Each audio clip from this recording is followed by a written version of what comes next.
Un livre blanc comme document de combat.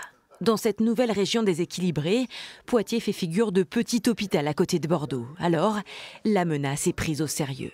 Si certains des 32 CHU de France doivent disparaître dans les années à venir, pas question d'être concernés. On n'est pas dans la même stratégie et il faut que les gens comprennent que Bordeaux, même si c'est un énorme centre, doit nous laisser grandir et nous laisser vivre. Même si on est obligé de partager avec eux un certain nombre d'activités, on ne doit pas tout céder à Bordeaux. Et donc il faut démontrer qu'on a de l'excellence.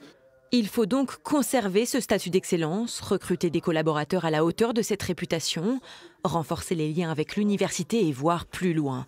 Voir Poitiers devenir le second pôle régional de greffe cardiaque, soutenir les innovations technologiques dans la robotique ou l'imagerie, développer une stratégie pour préserver l'avenir.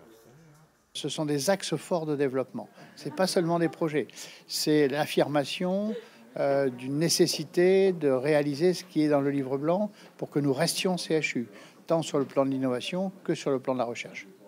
L'objectif, c'est d'être un peu combatif sur ce dossier et de prendre les devants et pas attendre que les choses se réorganisent sans nous.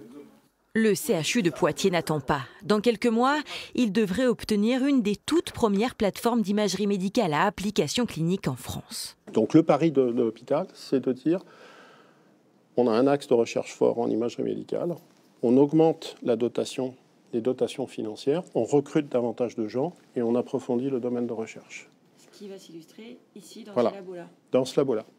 Et dans la structuration qu'il fait au sein du CNRS. Avec ce livre blanc, le CHU de Poitiers assure un plan de développement sur 20 ans pour ses 7000 employés et les futurs à venir.